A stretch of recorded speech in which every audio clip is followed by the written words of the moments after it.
Good morning everyone. আজকে morning ওয়াকের 26 দিন। কালকে বিকেলে চরম ঝড় বৃষ্টি হয়েছে। চলো হাঁটা কমপ্লিট করি। নমস্কার, নতুন একটি পর্বে আপনাদের স্বাগত জানাই। অবচেতন মন সচেতন মনের মতো কারণ দেখাতে পারে না। আপনার অবচেতন মন কোনো বিতর্কিত ব্যাপারে তর্ক করতে পারে না।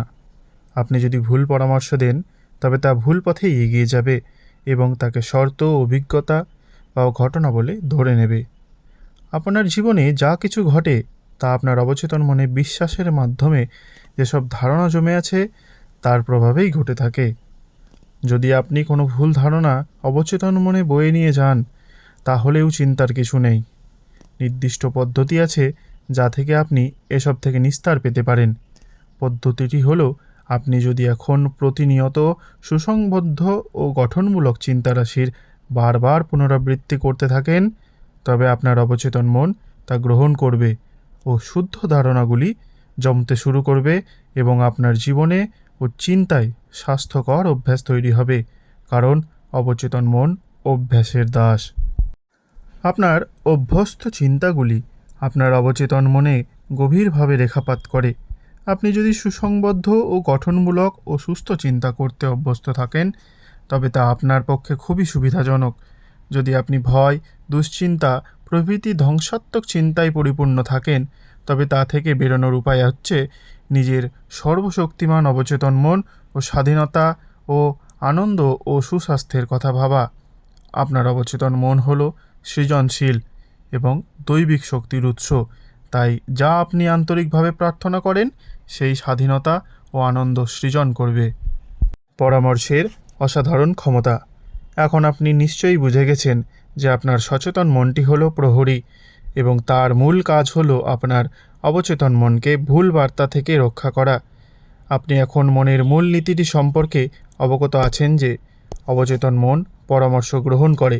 আপনি আরও জানেন যে অবচেতন মন কোনো কিছুর তুলনামূলক বিচার করে না বা নিজে কোনো সিদ্ধান্ত গ্রহণ করে না। শুধুমাত্র সচেতন মন যেসব চিত্র প্রেরণ করে তার ভিত্তিতে প্রতিক্রিয়া দেয়। এটা এক ক্ষেত্রে একরকম আর এক ক্ষেত্রে অন্যরকম করে না। পরামর্শের ক্ষমতা যে অসীম তা বোঝাতে একটি দারুণ উদাহরণ। ধরুন, জাহাজের একজন যাত্রীকে দেখে মুখ চোরা মনে হচ্ছে, আর যদি আপনি তাকে বলেন যে আমার মনে হচ্ছে দীর্ঘ সমুদ্র যাত্রায় আপনি অসুস্থ হয়ে যাবেন, আপনি যদি বলেন তাহলে আমি আপনার কেবিনে থেকে আপনাকে সাহায্য করতে পারি, এসব শুনে যাত্রীর মুখ ফ্যাকাশে হয়ে গেল। আপনার পরামর্শ ও তার নিজের ভয় মিশে ভয় আরও বেড়ে গেল।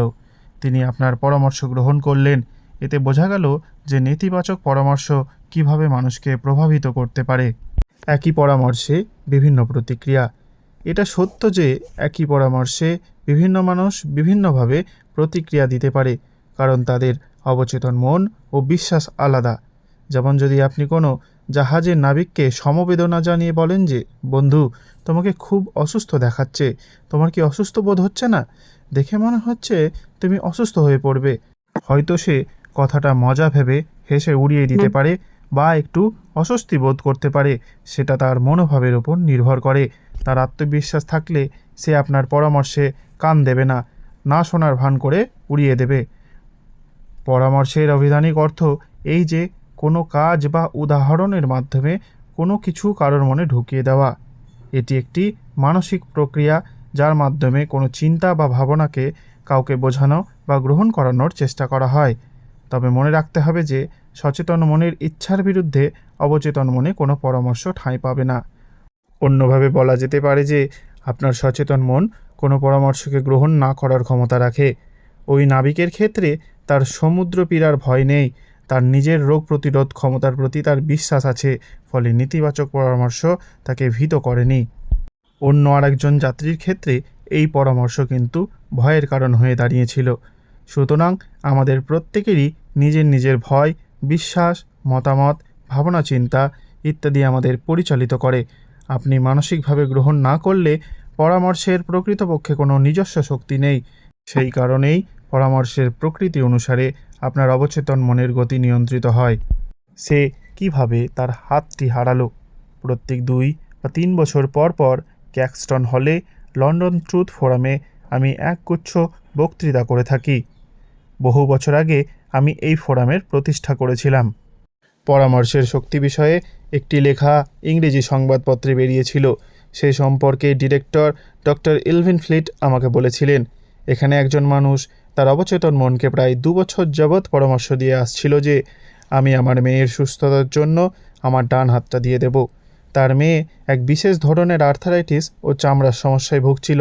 চিকিৎসা ব্যবস্থা হার মেনেছিল তার অবস্থার পরিবর্তনে, কিন্তু কন্যার নিরাময়ের জন্য তার বাবার আকুল আকাঙ্ক্ষা ছিল, যা তার উক্তিটি থেকেই বোঝা যায়। ডক্টর ইলভিন ফ্লিট সংবাদপত্রের গল্পটি উদ্ধৃত করে বলেছেন যে একদিন ওই পরিবারটি বাইরে ঘুরতে গিয়েছিল এবং তারা একটি গাড়ি দুর্ঘটনার কবলে পড়ে। এতে লোকটির হাতটি কাটা যায়, আর তারপরেই তার মেয়ের আর্থারাইটিস ও চামড়ার রোগ ভালো হয়ে যায়। আপনি অবশ্যই আপনার অবচেতন মনকে সেই পরামর্শই দেবেন যা নিরাময় করে, পবিত্র করে ও উৎসাহ দেয়। মনে রাখবেন, আপনার অবচেতন মন কোনো কিছুকেই হালকাভাবে নেয় না। আপনি যেভাবে বলছেন সেভাবেই সে গ্রহণ করে। ধন্যবাদ। আজকের মতো এতটাই। আবার দেখা হবে আগামীকাল। সঙ্গে থাকবেন।